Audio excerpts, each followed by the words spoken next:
Hello जी, क्या हाल चाल है। So welcome back to my channel. आज मैं आपको एक कोरियन हिस्टोरिकल मूवी एक्सप्लेन करने वाली हूँ जिसमें कॉमेडी भी है, जिसका नाम है the princess and the match maker. लेकिन उससे पहले अगर आप मेरे चैनल पे नए हैं, चैनल को सब्सक्राइब नहीं किया है तो जल्दी से चैनल को सब्सक्राइब कीजिए। तो चलिए बिना किसी देरी के चलते हैं अपने एक्सप्लेनेशन की ओर।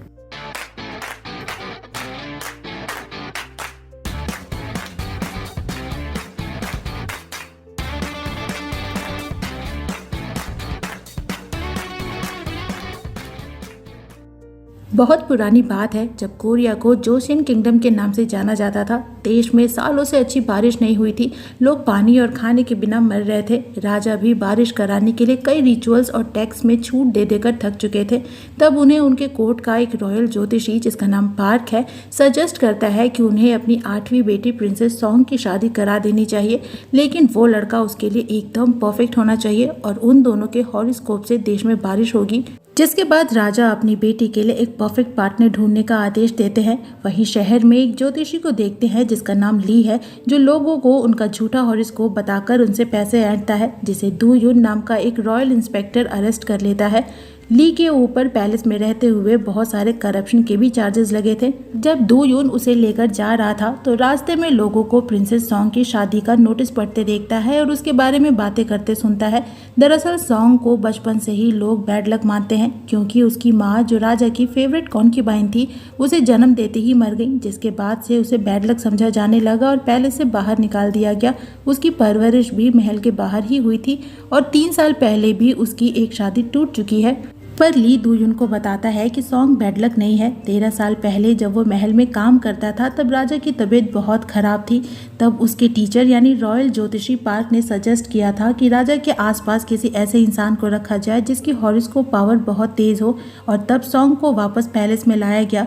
तब वो सिर्फ 6 साल की थी। उसके नाक की स्किन पे इन्फेक्शन था और वो अक्सर अपना फेस ढक कर रखती थी। धीरे धीरे इलाज करने से वो प्रॉब्लम ठीक हो गई और उसे राजा की हेल्थ के लिए पैलेस में ही रख लिया गया। पर उसकी नैनी, जिसने उसे बचपन से पाला था, उसे उससे दूर कर दिया गया, जिसके बाद से वो पूरे पैलेस में अकेली रह गई। और धीरे धीरे राजा के आसपास रहने की वजह से उनकी हालत में भी सुधार होने लगा, जिसके बाद से वो ज्योतिषी की हर बात मानते हैं। वहीं सॉन्ग से शादी करने के लिए बहुत से कैंडिडेट्स आए थे, जिनमें से छांटकर 12 लोगों को सेलेक्ट किया जाता है। इधर सॉन्ग को देखते हैं उसकी बहन के साथ, जिसकी शादी भी पार्क के कहने से हुई थी और उसने कहा था कि उसकी मैरिड लाइफ बहुत ही हैप्पी होगी, पर ऐसा कुछ भी नहीं था। वो सॉन्ग से बताती है कि उसने पार्क के कहने पे शादी करके गलती कर ली। वो बिल्कुल खुश नहीं है, जो सुनकर सॉन्ग को लगता है कि उसे खुद से अपने होने वाले पार्टनर के बारे में पता लगाना चाहिए। पर वो प्रिंसेस थी और ये काम आसान नहीं था। वहीं ली को महल में लाकर पनिश किया जाता है। उसके ऊपर चार्जेस थे कि महल में काम करने के दौरान उसने घूस लिया और कई करप्शन एक्टिविटीज में शामिल था।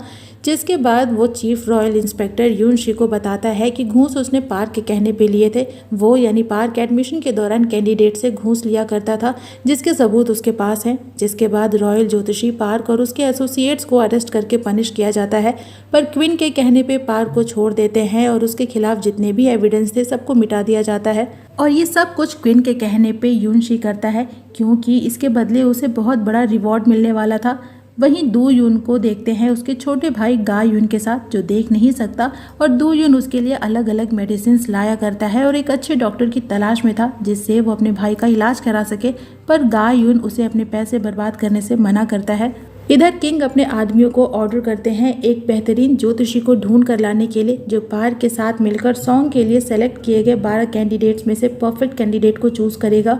तो नेक्स्ट डे दू यून को कोर्ट में पेश किया जाता है। दरअसल इंस्पेक्टर होने के अलावा दू यून को ज्योतिषी की भी जानकारी थी, क्योंकि उसके डैड भी एक ज्योतिषी हुआ करते थे। उसके बाद उन 12 कैंडिडेट्स में से 4 लोगों को सेलेक्ट किया जाता है, जिनके नाम आने वाले फेस्टिवल को रिवील किया जाना था। और जब फेस्टिवल आता है तो प्रिंसेस सॉन्ग भी चोरी छुपे उस फेस्टिवल में पार्टिसिपेट करती है उन 4 लोगों का नाम जानने के लिए, ताकि उनके बारे में अपने तरीके से पता कर सके। यहाँ फेस्टिवल में वो कुछ लोगों को उसके और यूनशी के बारे में बात करते सुनती है। दरअसल 3 साल पहले सॉन्ग की शादी चीफ रॉयल इंस्पेक्टर यून शी के साथ फिक्स की गई थी, पर उसने भी सॉन्ग के अनलकी होने की रूमर सुन रखे थे और इसीलिए शादी से मना कर देता है। और इत्तेफाक से उसी टाइम दू यून वहां से गुजरता है और सॉन्ग, जिसने पहले कभी यून शी को नहीं देखा था, वो दू यून को यून शी समझ लेती है और उसका पीछा करती है। और नेक्स्ट सीन में छुप छुपाकर यूनशी और दू यून की बातें सुनने लगती है। हालांकि वो उनका चेहरा तो नहीं देख पाती।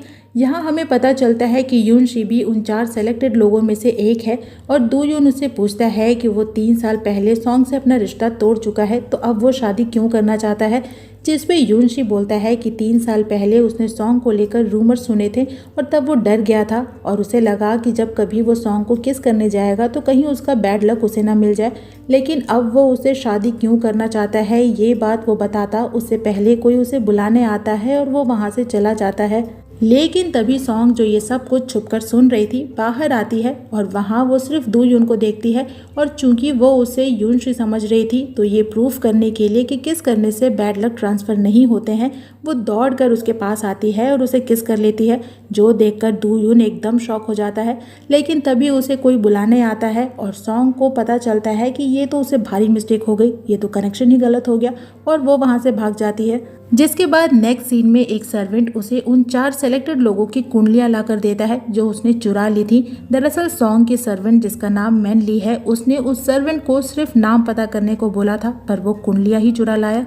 यहाँ कोई सॉन्ग को पहचानता नहीं है क्योंकि किसी ने उसे पहले नहीं देखा था और नेक्स्ट डे सॉन्ग उन चारों कैंडिडेट्स के बारे में पता लगाने के लिए चोरी से पैलेस से भाग जाती है और अपनी जगह पे अपनी सर्वेंट मैन ली को छोड़कर जाती है उसकी एक्टिंग करने के लिए। सॉन्ग बड़े होने पर पहली बार पैलेस के बाहर की दुनिया देखती है जहां लोग भूख और गरीबी से परेशान थे। छोटे छोटे बच्चे कई दिनों से भूखे थे तो वो उन्हें खाना खिलाती है।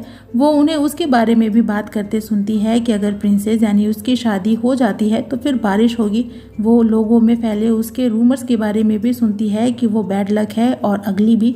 यहाँ महल के बाहर वो मैन ली की बहन बेकली से मिलती है जो पहले पैलेस में ही काम करती थी पर अब बीमारी का बहाना बनाकर महल के बाहर आ गई है और अपनी खुद की फ्लावर एंड परफ्यूम की दुकान चलाती है, जो उसे बताती है कि वो 4 सेलेक्टेड लोगों में से एक को जानती है जो उसके शॉप का रेगुलर कस्टमर है।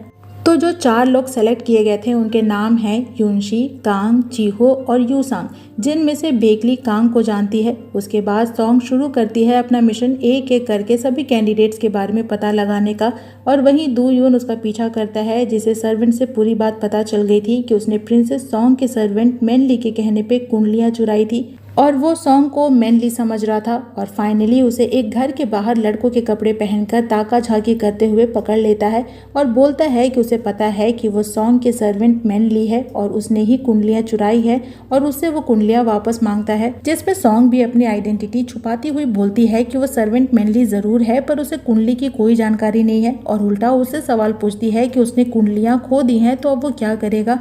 पर दू यून पूछता है कि वो किसी और के घर के बाहर क्या कर रही है, जिस पे वो बड़ी ही दुख भरी कहानी सुनाती है कि उसने सुना है कि इस घर के बेटे यूसांग जो हमारा फर्स्ट कैंडिडेट है उसकी शादी प्रिंसेस सॉन्ग से फिक्स हो रही है। पर वो यूसांग को बहुत लाइक करती है और पता नहीं फिर कभी वो उसे मिल पाएगी या नहीं, इसीलिए वो लास्ट टाइम उसे देखने और उसे बात करने आई है। तो ये दुख भरी कहानी सुनकर दू यून का दिल भी पिघलता है और वो उसे घर के अंदर ले जाता है यू सांग से मिलवाने के लिए। पर यू सांग एक 13 साल का बच्चा है जो बोलता है कि पापा अभी घर पे नहीं है, वो थोड़ी देर वेट करें। जो सुनकर सॉन्ग की तो सिट्टी पिट्टी ही गुल हो जाती है और दू यून उससे पूछता है कि उसे नहीं लगता कि प्यार करने के लिए अभी यू सांग उससे थोड़ा छोटा है। उसके बाद टाइम पास करने के लिए वो यू सांग से उसकी डेट ऑफ बर्थ और टाइमिंग पूछता है ताकि उसका हॉरोस्कोप पढ़ सके और बातों बातों में वो सॉन्ग से भी उसका डेट ऑफ बर्थ और टाइमिंग पूछ लेता है। जिसके बाद वो दोनों की कुंडलियां मिलाता है और टीज करता है कि दोनों की कुंडली एकदम परफेक्ट है, दोनों बहुत सोचने वाले लोग हैं और दोनों बहुत ही सॉफ्ट हार्टेड भी हैं। वहीं पैलेस में मैन ली जो सॉन्ग की एक्टिंग कर रही है वो सभी को बता देती है कि वो बीमार है जिस वजह से कोई उसके क्लोज नहीं जाता। इधर सॉन्ग और दू यून को यू सांग के डैड के साथ लंच करते देखते हैं और यू सांग सॉन्ग को बोलता है कि जल्दी ही उसकी शादी प्रिंसेस सॉन्ग से होने वाली है पर उससे पहले वो एक मैन बनना चाहता है। पर चाहे वो जितना भी खा ले ना तो उसकी हाइट बढ़ रही है और ना ही वो जल्दी से बड़ा हो रहा है। यहाँ हम देख पाते हैं कि यू सांग के डैड उसके साथ थोड़े स्ट्रिक्ट हैं। दरअसल यू सांग की मॉम उनके साथ नहीं रहती तो उन्हें ही उसे डिसिप्लिन सिखाना पड़ता है। किसी ज्योतिषी ने उन्हें बताया था कि यू सांग की अच्छी हेल्थ की वजह से उसकी माँ उसके साथ नहीं रह सकती तब तक जब तक उसकी शादी ना हो जाए और इसीलिए वो सॉन्ग से उसकी शादी करा रहे हैं और यू सांग भी शादी बस इसीलिए करना चाहता है ताकि उसकी मॉम उसके पास वापस चली आए। पर वो कितनी भी कोशिश कर ले वो बड़ा ही नहीं होता। जिस पे सॉन्ग उसे समझाती है कि वो टाइम के साथ बड़ा होगा, इसीलिए वो खुद को ब्लेम ना करे और टाइम का वेट करे। उसे यकीन है कि वो एक अच्छा आदमी बनेगा और उसकी मॉम भी उसके पास वापस चली आएंगी। वहीं महल में क्विन पार्क से बोलती है कि कैसे भी करके वो यूनशी और सॉन्ग की कुंडलियां मिला दे ताकि लास्ट में यूनशी को ही सॉन्ग के लिए सेलेक्ट किया जाए।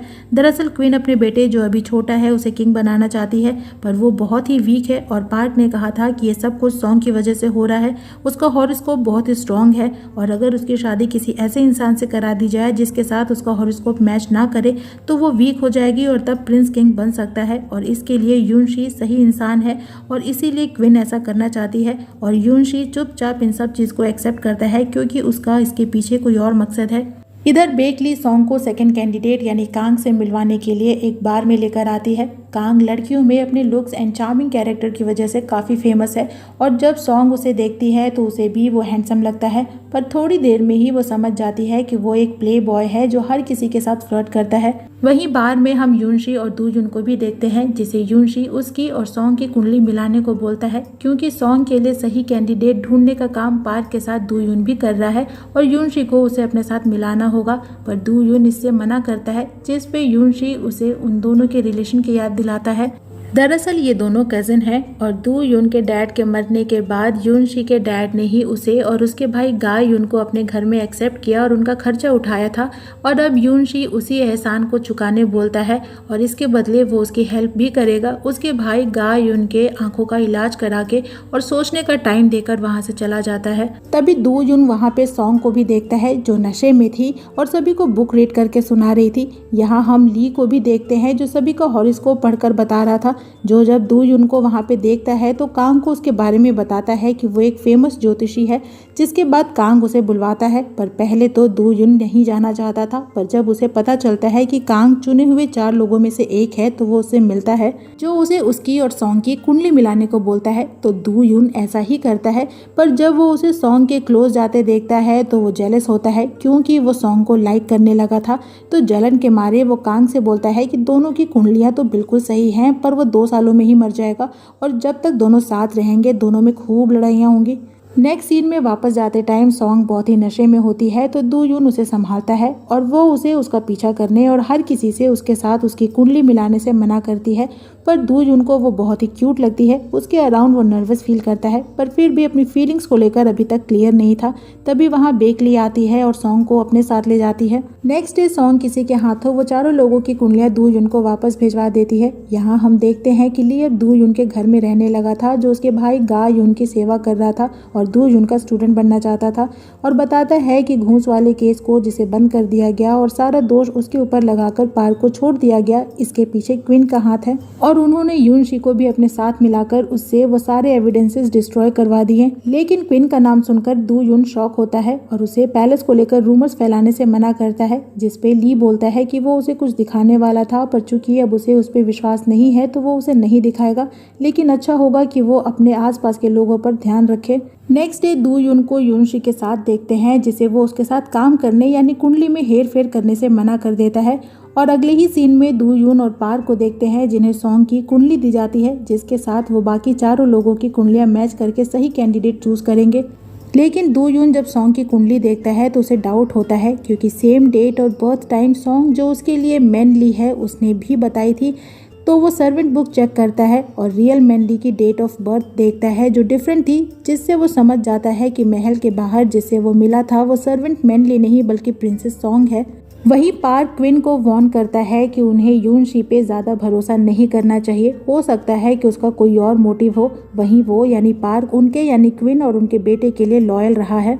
दरअसल जब प्रिंस का जन्म हुआ था तभी सॉन्ग को वापस किंग की हेल्थ की वजह से पैलेस में लाया गया था, लेकिन प्रिंस तब बहुत ही बीमार रहता था और पार्क ने क्विन को बताया था कि ये सब कुछ सॉन्ग के हॉरोस्कोप की वजह से हो रहा है जो बहुत ही स्ट्रांग है और प्रिंस के हॉरोस्कोप पे हावी हो रहा है। और चूंकि किंग की वजह से सॉन्ग को पहले से नहीं निकाल सकते हैं तो उसके आसपास जो उसके लॉयल लोग हैं उसे उससे दूर कर दिया जाए और जब वो 16 साल की हो जाए तो उसकी शादी किसी ऐसे हॉरोस्कोप वाले इंसान से करा दी जाए जिसके साथ उसका हॉरोस्कोप ना बैठे और इससे प्रिंस स्ट्रांग होगा और वो किंग बन सकता है। और तभी क्विन के कहने पे सॉन्ग की नैनी को उससे दूर कर दिया गया और 3 साल पहले भी यूनशी के साथ उसकी शादी क्विन के कहने पे ही फिक्स की गई थी। इधर सॉन्ग की हेड सर्वेंट को पता चल जाता है कि प्रिंसेस यानी सॉन्ग पैलेस में नहीं है और उसकी जगह पे मैन ली प्रिटेंड कर रही है। वहीं सॉन्ग अब थर्ड कैंडिडेट यानी चीहो के घर पे आती है और सर्वेंट के तौर पे ज्वाइन करती है चीहो की माँ जो बीमार रहती है उनका ख्याल रखने के लिए। और वो उसे बताता है कि उसकी माँ की पिछली सर्वेंट की एक एक्सीडेंट में डेथ हो गई थी, जिसके शॉक की वजह से उसकी माँ बीमार रहने लगी, जिसके बाद से उसने भी अनफॉर्चुनेट लोगों की सेवा करने की ठानी और अब भूखे लोगों को खाना खिलाता है। जो सुनकर सॉन्ग को वो बहुत ही काइंड हार्टेड लगता है। और जब वो सर्वेंट क्वार्टर में आती है तो वहाँ बच्चों को भूखा देखती है तो सर्वेंट बताती है कि किसी को भी स्टोर में से चावल निकालने की इजाज़त नहीं है, वो उन्हें चीहो ही निकाल कर देता है।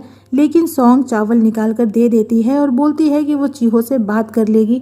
वहीं यूनशी को भी पता चल जाता है कि सॉन्ग पैलेस से बाहर गई है सभी कैंडिडेट्स का पता लगाने के लिए। और इधर दो यून चीहो का हॉरोस्कोप पढ़ता है, जिससे उसे पता लगता है कि चीहो जैसा दिखता है वो वैसा बिल्कुल भी नहीं है, वो बहुत ही सेल्फिश और खतरनाक है। इधर चीहो को जब पता चलता है कि उसके सर्वेंट्स ने बिना उसकी इजाज़त के स्टोर में से चावल निकाल कर खाए हैं तो वो उन्हें बहुत मारता है और एक सर्वेंट उसे बताती है कि वो चावल उन्हें सॉन्ग ने निकाल कर दिए थे। वहीं एक सर्वेंट सॉन्ग को वहां से भाग जाने को बोलती है इससे पहले कि चीहो उसकी जान ले ले और बताती है कि चीहो बहुत ही खतरनाक है। एक बार उसकी मॉम की पिछली सर्वेंट जिसे वो अपनी बेटी की तरह मानती थी उसने स्टोर में से चावल निकाल लिए, जिसके बाद उसने कड़ी धूप में ज़मीन में गले तक उसे गाड़ दिया, जिस वजह से उसकी डेथ हो गई। जो देखने के बाद से उसकी यानी चीहो की मॉम बीमार रहने लग गई।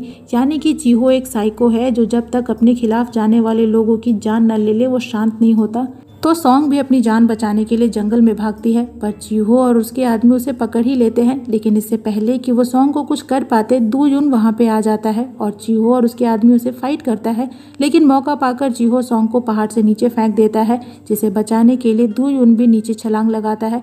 और ऐसा करते हुए यूनशी के आदमी उसे देख लेते हैं जो वहाँ पे यूनशी के कहने पे सॉन्ग को किडनैप करने आए थे। वहीं दू यून और सॉन्ग जंगल में रात बिताते हैं। सॉन्ग दू यून की चोट पर पट्टी बांधती है और दू यून बोलता है कि सुबह वो उसे पैलेस छोड़ आएगा, जिससे सॉन्ग समझ जाती है कि वो उसकी आइडेंटिटी जान चुका है। और दू यून बोलता है कि ये उसके लिए आसान था, उसने अपनी रियल डेट ऑफ बर्थ बताई थी और वो अक्सर उन कैंडिडेट्स के आसपास होती थी जिन्हें उसके लिए चूज किया गया है।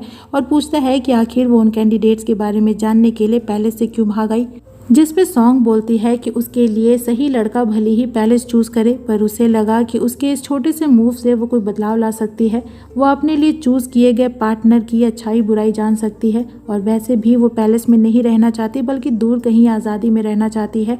और दू यून ध्यान से उसकी पूरी बात सुनता है, वो उसे लाइक करता है, पर वो जानता है कि दोनों के बीच में बहुत डिफरेंस है।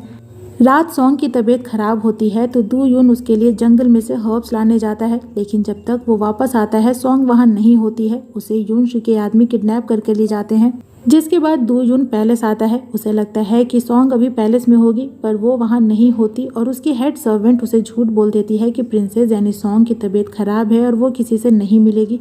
दरअसल हेड सर्वेंट किसी को ये पता नहीं लगने देना चाहती कि सॉन्ग पैलेस से गायब है। वहीं सॉन्ग होती है यूनशी के घर में, जो उसे झूठ बोलता है कि दू यून ने उसे उसका ख्याल रखने को कहा है। इधर दू यून जब अपने घर आता है तो वहाँ यूनशी के आदमी होते हैं जिन्होंने ली को बांध दिया था और उसके भाई यानी गा यून को कुएं में फेंकने की धमकी देते हैं। और उसकी जान बचाने के लिए उसे मजबूरी में यूनशी की ऐसी कुंडली बनानी पड़ती है जो सॉन्ग की कुंडली से परफेक्टली मैच हो जाए, लेकिन इसके बावजूद भी वो लोग उसके भाई को कुएं में धक्का दे देते हैं। दरअसल यूनशी का सॉन्ग से शादी करने के पीछे कारण था, वो प्रिंस को एक पपेट किंग बनाना चाहता था और उसके बदले खुद रूल करना चाहता था। लेकिन सॉन्ग यूनशी को उसके आदमियों से बात करते सुन लेती है और उसे उस पर डाउट होता है और वो उस कुंडली को भी देखती है जो दू यून ने उसकी यानी यूनशी की बनाई थी और समझ जाती है कि यूनशी कुछ बड़ा प्लान कर रहा है। वहीं यूनशी को भी डाउट होता है कि सॉन्ग उसकी सच्चाई जान गई है, तो वो अपने आदमियों से पैलेस गार्ड को खबर भिजवाता है कि सॉन्ग पैलेस में नहीं बल्कि उसके घर में है। वो ऐसा इसलिए करता है ताकि गार्ड्स उसे और सॉन्ग को एक साथ अकेले देख ले, जिसके बाद ना चाहते हुए भी किंग को दोनों की शादी करवानी ही पड़ जाए। इधर दू यून गा यून को बचा लेता है और ली को उसका ख्याल रखने का बोलकर यूनशी से बदला लेने जाता है। वहीं यूनशी सॉन्ग को ड्रग देकर उसे नशे में कर देता है और उसके क्लोज जाने की कोशिश करता है, पर तभी वहाँ पे दू यून आ जाता है और जब दोनों को ऐसी हालत में देखता है तो समझ जाता है कि उसने सॉन्ग को ड्रग दिया है। और यूनशी बोलता है कि उसे उसका कहना पहले ही मान लेना चाहिए था, पर इससे पहले कि दू यून यूनशी को मारता वहाँ पे पैलेस के गार्ड आ जाते हैं जो सॉन्ग को अपने साथ ले जाते हैं और यूनशी को अरेस्ट कर लेते हैं, क्योंकि प्रिंसेस के क्लोज जाना एक क्राइम था। नेक्स्ट डे किंग सॉन्ग पे नाराज होते हैं कि वो एक आदमी के साथ रहने के लिए पैलेस से भाग गई। उसकी इस हरकत की वजह से उनके पूरे खानदान का नाम खराब हुआ है और बेचारी सॉन्ग उन्हें कुछ भी नहीं बोल पाती। और नेक्स्ट सीन में किंग के मिनिस्टर उन्हें बताते हैं कि यूनशी सॉन्ग से शादी करने के लिए तैयार है, पर किंग उसे डेथ सेंटेंस देना चाहते हैं। पर उनके मिनिस्टर उन्हें समझाते हैं कि किंगडम की भलाई के लिए उन्हें दोनों की शादी करा देनी चाहिए, क्योंकि लोग बारिश का इंतजार कर रहे हैं। वहीं दू यून सॉन्ग को मिस करता है और किसी भी तरह उसकी और यूनशी की शादी रोकना चाहता है। जिसके बाद वो ली से मिलता है, जो उसे कुछ दिखाने वाला था, जो दरअसल कुछ डायरियां थी जिसमें पार्क के घूस लेने, करप्शन करने और उसके साथ क्वीन के इन्वॉल्वमेंट के पूरे सबूत थे। और साथ ही ये भी कि क्वीन विच क्राफ्ट करती हैं। दरअसल विच क्राफ्ट करना सिर्फ और सिर्फ किंग को अलाउड था, वो भी ज़रूरत पड़ने पर, बाकियों के लिए ये क्राइम था। जिसके बाद दू यून जाता है यूनशी की वो कुंडली चुराने जिसे उसी ने बनाई थी, पर तभी उसे यूनशी के आदमी अरेस्ट कर लेते हैं। नेक्स्ट डे कोर्ट में यूनशी को सेलेक्ट किया जाता है सॉन्ग से शादी करने के लिए और अगले ही दिन दोनों की शादी की तैयारियां शुरू की जाती हैं। इधर दू यून ली की हेल्प से खुद को छुड़वाता है और सीधा आता है पैलेस में, जहां सॉन्ग और यूनशी की शादी की पूरी तैयारियां हो चुकी थी। लेकिन इससे पहले कि प्रोसेस आगे बढ़ता, दू यून वहां पे आता है और पूरी सच्चाई बताता है कि यूनशी की जो कुंडली बनाई गई है वो झूठी है, जो यूनशी ने जबरदस्ती उससे बनवाई थी। हालांकि यूनशी इससे इनकार करता है और बोलता है कि दू यून उससे जलता है, पर किंग दू यून से पूछता है कि वो अब ये बातें एक्सेप्ट क्यों कर रहा है, जिस पे वो बोलता है कि भले ही उसने मजबूरी में वो कुंडली बनाई हो, पर अब उसे लगता है कि सच बताकर उसके इस छोटे से कदम से किसी की लाइफ बच सकती है, क्योंकि प्रिंसेस यानी सॉन्ग और यूनशी एक दूसरे के लिए बिल्कुल भी परफेक्ट नहीं है।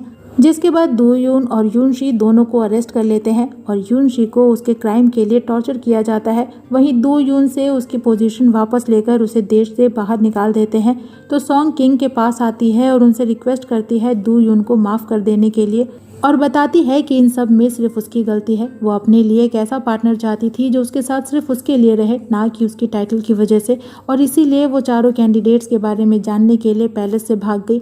वो आज तक अपनी लाइफ पैलेस के रूल्स के हिसाब से ही जीती रही है, पर वो पहली बार खुद के लिए कुछ करना चाहती थी, अपने लिए स्टैंड लेना चाहती थी और इसीलिए उसने ऐसा किया।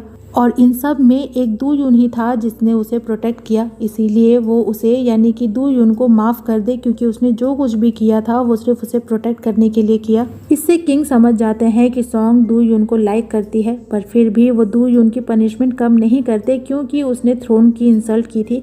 जिस पे सॉन्ग बोलती है कि चूंकि वो प्रिंसेस है और अगर उसके लिए कुछ करने से दू यून पे थ्रोन की इंसल्ट का इल्ज़ाम लगता है तो वो अपने टाइटल से गिव अप कर देगी ताकि उसे पनिशमेंट ना हो। जो सुनकर किंग उस पे और गुस्सा होते हैं और बोलते हैं कि वो एक रॉयल ब्लड है, कुछ चीज़ें ऐसी होती हैं जिससे वो गिव अप नहीं कर सकती, उसे प्यार जैसी चीज़ में पढ़कर इमोशनल फैसले नहीं लेने चाहिए।